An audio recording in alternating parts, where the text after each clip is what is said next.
এমন yummy yummy চালতার আচার বানানোর জন্য তোমাদেরকে যা করতে হবে। তো আসসালামু আলাইকুম বন্ধুরা, কেমন আছো তোমরা সবাই? আশা করি ভালোই আছো। তো আজকে আমি 3টা চালতা দিয়ে আচার বানাবো।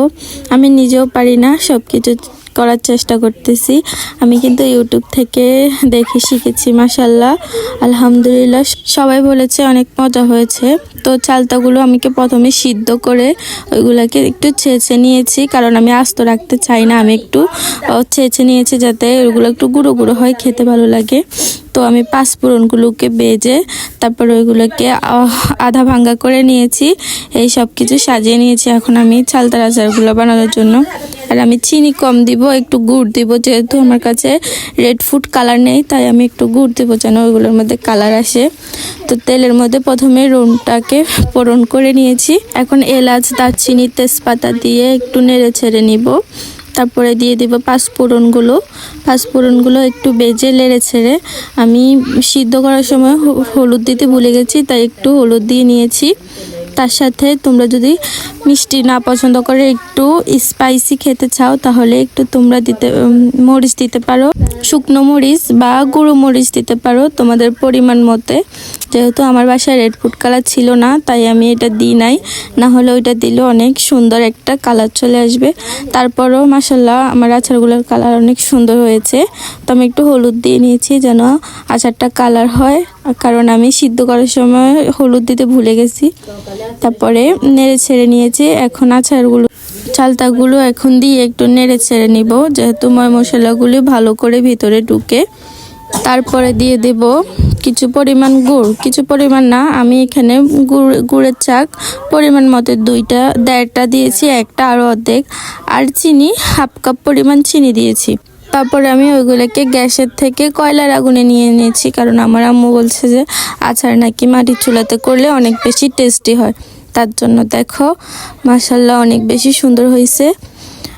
কয়লার আগুনে দেওয়াতে, মাটির চুলাতে দেওয়াতে আমি আর ভিডিও করতে পারি নাই, তাই তোমাদের সাথে একসাথে শেষ হওয়ার পর একদিন রোদ্রে দিয়ে যখন বয়মে ভরে রাখছি, তখন তোমাদের সাথে শেয়ার করছি।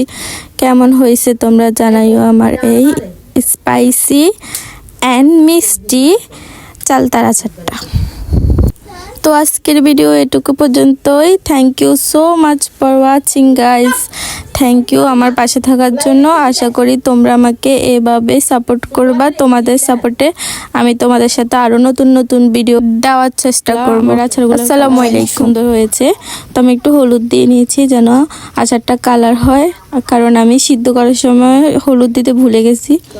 তারপরে নেড়ে ছেড়ে নিয়েছি। এখন চালতাগুলো এখন দিয়ে একটু নেড়ে ছেড়ে নিব, যেহেতু মশলাগুলি ভালো করে ভিতরে ঢুকে।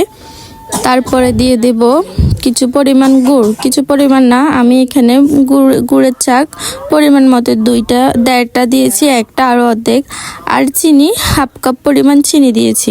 তারপরে আমি ওইগুলোকে গ্যাসের থেকে কয়লার আগুনে নিয়ে নিয়েছি, কারণ আমার আম্মু বলছে যে আচার নাকি মাটির চুলাতে করলে অনেক বেশি টেস্টি হয়।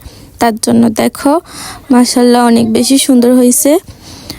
কয়লার আগুনে দেওয়াতে, মাটির চুলাতে দেওয়াতে আমি আর ভিডিও করতে পারি নাই, তাই তোমাদের সাথে একসাথে শেষ হওয়ার পর একদিন রোদ্রে দিয়ে যখন বয়মে ভরে রাখছি, তখন তোমাদের সাথে শেয়ার করছি। কেমন হয়েছে তোমরা জানাইও আমার এই স্পাইসি অ্যান্ড মিষ্টি চালতার আচারটা। তো আজকের ভিডিও এটুকু পর্যন্তই। Thank you so much for watching guys. Thank you আমার পাশে থাকার জন্য। আশা করি তোমরা আমাকে এভাবে সাপোর্ট করবা। তোমাদের সাপোর্টে আমি তোমাদের সাথে আরও নতুন নতুন ভিডিও দেওয়ার চেষ্টা করব। আসসালামু আলাইকুম।